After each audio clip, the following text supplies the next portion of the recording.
ओम से सदगुरु परमात्मा ने नमः।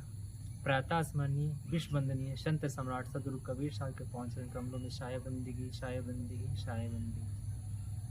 सदगुरु माँ के पावन चरण कमलों में शाय बंदगी शाय बंदगी शाय बंदगी। सदगुरु विवेक साहब जी के पावन चरण कमलों में शाय बंदगी शाय बंदगी शाय बंदगी। अन्य संतों भक्तों को भी शाय बंदगी।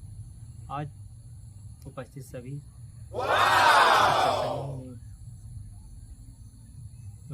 भक्तों को शाय बंदगी। आज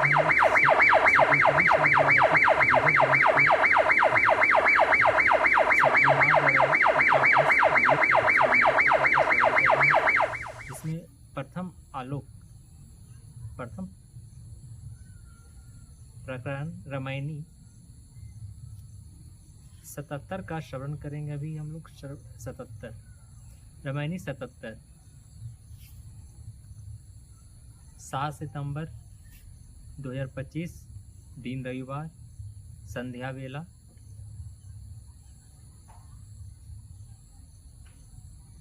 पाँच 50 में कर्णपुरा की धरती पर गिरिडीह नगरी, धार्मिक गिरिडीह नगरी में हम लोग श्रवण कर रहे हैं रामायणी 77। एके काल सकल संसारा, एके नाव जगत प्यारा। तिरिया पुरा कछु कथो न जाई, सरब रूप जग रहा समाई।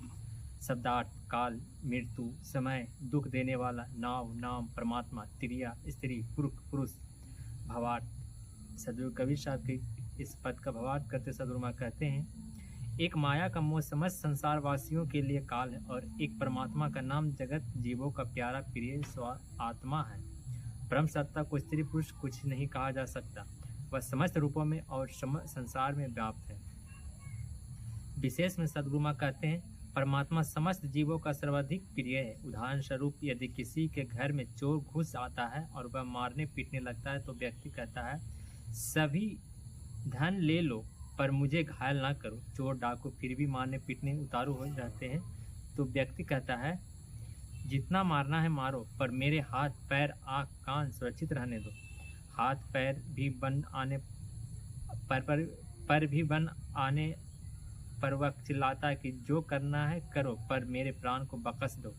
यही व्यक्ति जब बुढ़ापा, रोग या अन्य किन्हीं दुखों से अधीर हो जाता है तब कहता है, हे प्रभु मेरे प्राण ले लो जिससे मैं सुख पाऊँ। इस तरह स्पष्ट है कि व्यक्ति को धन से प्यारा शरीर, शरीर से प्यारा इंद्रिय आदि और इंद्रिय आदि से भी प्यारा प्राण, परंतु प्राण से भी अधिक प्यारा अपनी आत्मा है जो परमात्मा का अभिन्न अंश है।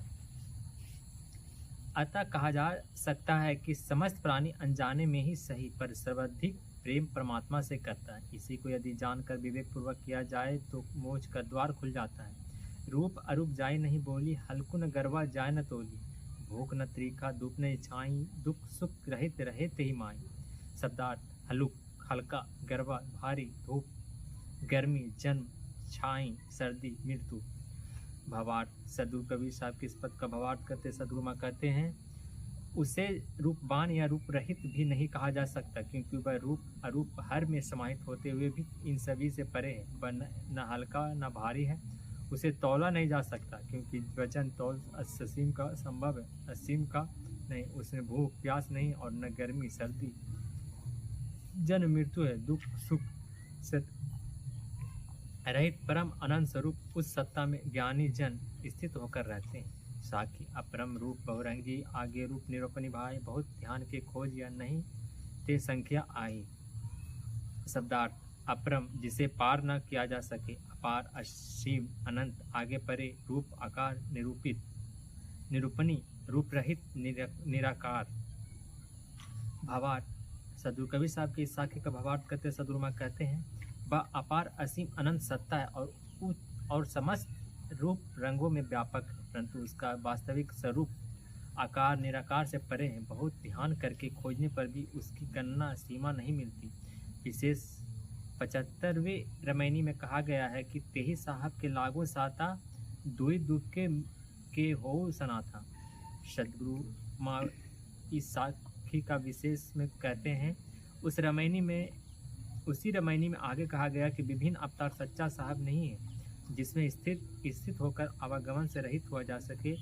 76वें रामायणी में कहा गया कि परम सत्ता साचे साहब राम के सुमिरन मनन से ही परम पद की प्राप्ति संभव है, परंतु साचा साहब क्या है यह स्पष्ट नहीं हुआ।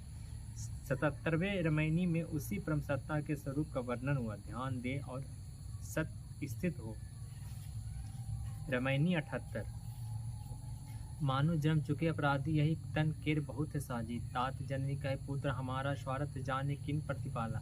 शब्दार्थ चुके वंचित रहे अपराधी दोषी पापी सांझी हिस्सेदार तात पिता जननी माता। भावार्थ अपने आप को सदगुरु कवि साहब के इस पद का भावार्थ करते सदगुरु कहते हैं अपने आप को भूलकर अपना पतन कर लेने वाले हे अपराधी जीवात्मन, मोक्षप्रद मानव जन्म पाकर भी तू आत्म कल्याण से चूक वंचित रह गया।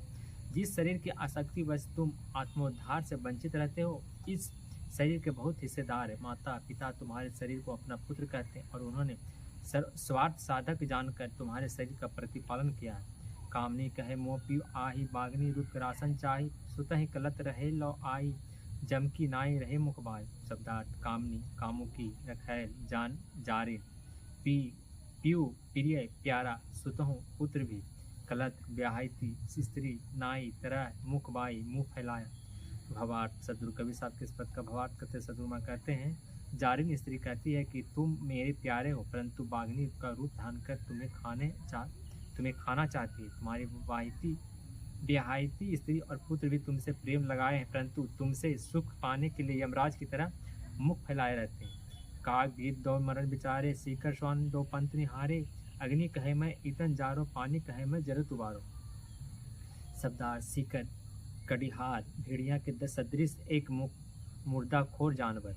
भवार सदगुरु कवि साहब के इस पद का भवार्थ करते सदगुरु कहते हैं का गीत भी मरणोपरांत तुम्हारे शरीर का मांस खाने का विचार करते रहते हैं। सीकर श्वान भी तुम्हारे मरने का रास्ता देखते हैं, जिससे उन्हें मांस खाने को मिले। अग्नि कहती है कि मैं इस शरीर को जलाऊं। पानी कहता है कि मैं इसे जल से बचा लूँगा।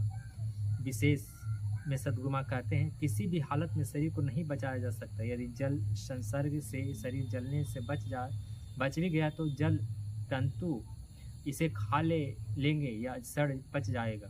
धरती कहे मोह मिल जाए, पौन कहे संग ले उड़ाए, गगन कहे सब हमरे माही, नभ के बिना जगत कछु नाही।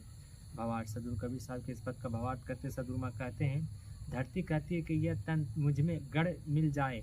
पवन कहता है कि यदि यह तन बाहर पड़ा रहा तो कौवे गीत सीकर श्वान आदि के खा लेने के बाद शेष अंश को सुखाकर मैं अपने संग उड़ा लूँगा। गगन आकाश भी अपना दावा करता हुआ कहता है कि सब कुछ मुझ में स्थित है, आकाश के बिना संसार में कुछ नहीं रह सकता, अतः शरीर पर मेरा अधिकार है। तेही घर को घर कहे गवार, सो वैरी हो गले तुम्हारा, सो तन तुम आपन के जानी, विषय स्वरूप भूले अज्ञानी। भवार्थ शब्दार्थ घर शरीर वैरी शत्रु, विषय विष जहर। भवार्थ हे मूर्ख भवार्थ सदगुरु कवि साहब के इस पद का भवार्थ करते सदगुरु माँ कहते हैं हे मूर्ख, ऐसे शरीर को तू अपना शरीर कहता है। यह शरीर तो शत्रु रूप होकर तुम्हारे गले पड़ गया है। ऐसे शत्रुवत एवं अनेक की साझेदारी वाले शरीर को तुम अपना करके जानते हो। ए अज्ञानी, विषय एवं विष स्वरूप इस शरीर में आसक्त होकर तू अपने आप को भूल गया। साखी इतने तन के सांझिया, जन्मों भर दुख पाए, चेतत नाहे मुगुदनर बोरे, मोर मोर गोहराए। शब्दार्थ सांझिया हिस्सेदार, गोहराए चिल्लाना। भवार सदगुरु कवि साहब के इस पद का भवार्थ करते सदगुरु माँ कहते हैं इस शरीर के उपयुक्त इतने हिस्सेदार हैं जिनमें आसक्त होकर तू जीवन प्रयत्न दुख पाता है। ए विमोहित पागल मानव, फिर भी तू होश में नहीं आता। इस शरीर एवं शरीर के संबंधियों को मेरा मेरा करके चिल्लाता है। विशेष में सदगुरु माँ कहते हैं मोक्षप्रद मानव शरीर को पाकर भी जो अपना कल्याण नहीं करता और विषय भोग अहंता ममता में डूबा रहता वह अपराधी है। इस तन में अनेक की हिस्सेदारी है, इसे अपना मानना मूर्खता के अतिरिक्त और कुछ नहीं है। बस तो यह शरीर अपना नहीं है। आत्म कल्याण को व्यापार हेतु कुछ दिनों के लिए दूसरों की हिस्सेदारी वाले इस शरीर में आकर हम ठहरे। अतः दे अभिमान, विषय आसक्ति, ममता, मोह को त्याग कर एक दूसरे के प्रति यथोचित धर्म सम्मत कर्तव्य करते हुए आत्म पहचान के द्वारा अपना मोक्ष मार्ग प्रशस्त करें। जय श्री सद्गुरु। आज इतना ही। रामायणी